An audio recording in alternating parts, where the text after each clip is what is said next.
Hello, good about SC viewers. This is Reporters TV, looking at what is happening in the country. But this time around, we are focusing our attention on the death of Ifeanyi. We are talking about the MD of Capital Oil, who understand the remains have been brought back to the country. And what looked like controversy before, because before now we understand that there were controversy as to whether it should be buried in Nnewi, of course, his hometown. We understand that the Igbos are very articulate and serious about the burial of their son. But currently, it seems as if all is settled because he will be laid to rest anytime soon, perhaps on the 22nd of this month. Mr. Michael, how do you see the whole controversy surrounding the death of someone who is prestigious, who is a political big heavyweight in the country? Well, whatever that has been the cause of deep reservations Igbos are having against the late philanthropist, the man, the Capital Oil boss, Ifeanyi should be forgiven. Let Igbos forgive him. There has been several allegations, most of them he refuted actually on national TV, linking him to the unpalatable surroundings, things that surrounded the bringing or the kidnapping of Mazen Nnamdi Kanu. We are talking about the extraordinary rendition of Mazen Nnamdi Kanu himself. Yes. Okay. A lot of speculations and rumor has actually linked him, Ifeanyi, directly, where it was being said here that his private jet was actually used in that process, which he has severally come up and denied. But in a situation like this, given the presence and what what Nnamdi Kanu represent in the country, any rumor like this that is not properly managed in that direction it will probably cause a very big damage. As I'm talking to you now, Ifeanyi will be buried, but that deep reservation over whatever role he has played in bringing back kidnapping of Mazen Nnamdi Kanu, the IPOB leader, who is still languishing in jail. There was a reason that until Nnamdi Kanu is being released, Ifeanyi should not be buried. That is the understanding. And I understand that at the point, the stakeholders from the southeastern part of the country met with the federal government as they were synergizing with them to see whether they could secure the release of Mazen Nnamdi Kanu. We saw the likes of Senator Ifeanyi leading his colleagues from the southeastern part of the country to meet with the Attorney General of the Federation. And we had a situation where the southeastern governors were supposed to meet with the president under the leadership of Hope Uzodinma, of course, the governor of Imo State. But surprisingly, that didn't happen. People have said that Senator Hope Uzodinma, the governor of Imo State, holds the magic wand to secure the release of Mazen Nnamdi Kanu. No, do you think in that direction? I don't believe in Hope Uzodinma. All these people are working for the enemies against the Igbos. The level of insecurity in Imo State calls for questioning on the governance and government under Hope Uzodinma. But Hope Uzodinma is still having the same perception. When you mention Hope Uzodinma, we are an Igbo Biafran, for instance, there are a lot of reservations. These are the people that have already placed them on certain categories as Igbo enemies because of the perceived role they have been playing. They are being seen as a kind of deliberate negligence of the position of Igbo and Mazen Nnamdi Kanu. So the same role, of course, Kalu also is also being placed on the same category. This set of people are seen as, so anything that has to do with release of Nnamdi Kanu, and nobody should bring the issue of these criminal governors from the eastern part of the country who does not see anything good about their constituencies. Somebody that have not, Supreme Court has granted bail and governors are still there, where we have a lot of people who have committed self crimes like this from other parts of the country. Nobody's holding them, nobody's disturbing them. But to set the record straight, I think I understand that it is a court of appeal that ruled that Nnamdi Kanu was extraordinary rendition from Kenya to Nigeria. But having said that, you understand that the senators in the southeastern region are not still relenting on their quest to have political solution to get Mazi Nnamdi Kanu out of that detention. Bible said that, let's go back to the burial of Ifeanyi. Yes, do you think the people of Nnewi will resist the burial? They have been appealed to, I believe.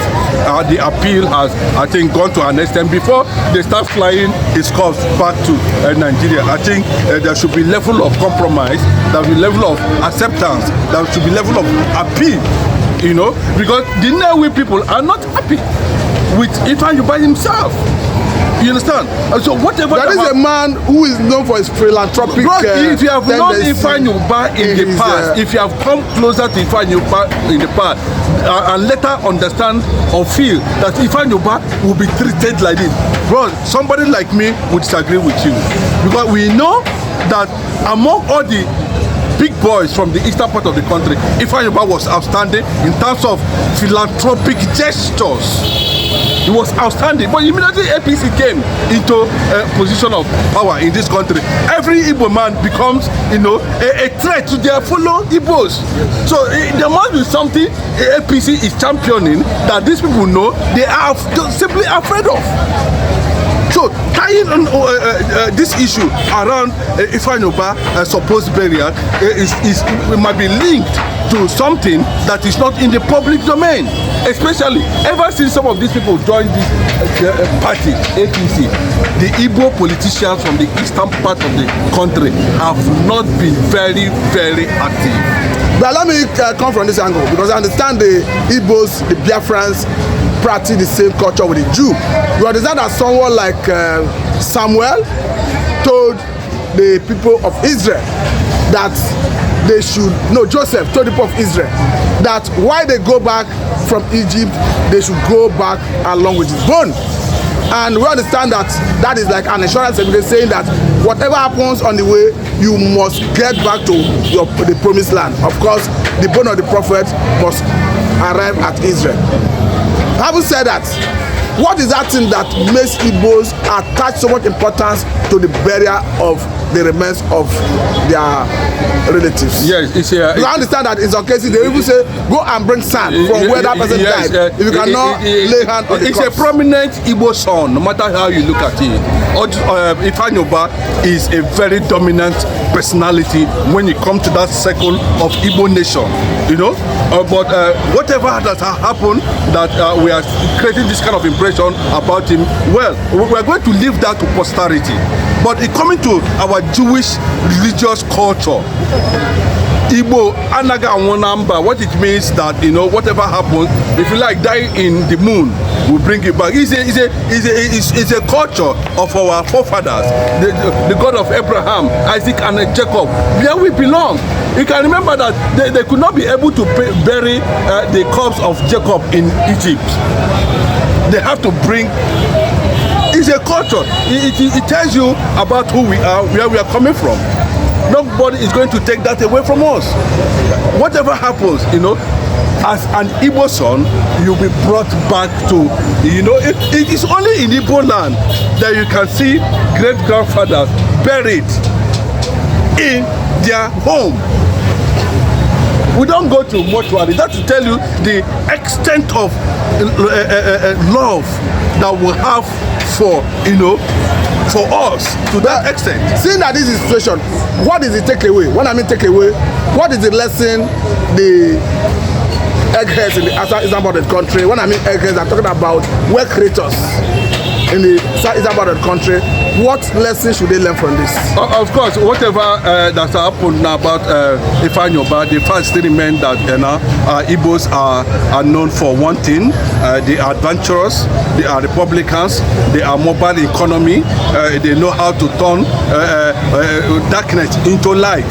That you can't take that away. How it will happen, you may not know, but somewhere along the line, it happens. So this Ifeanyi death, for the fact it has lingered over time, the same thing had the late Ohanaeze president, Emmanuel Ifeanyi. The IPOB member said no IPOB person should be able to storm Emmanuel Ifeanyi, Emmanuel Ohanaeze leader, you know, Ifeanyi's burial. And they didn't go.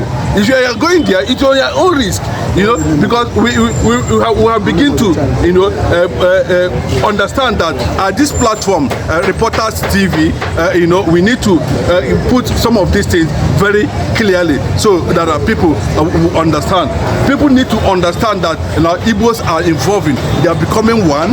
They are becoming conscious of who they are. That's what happens in Israel. If you look at Israel, because it took Israel after the Nazi Adolf Hitler, you know, killing of over 6 million Jews in just one day.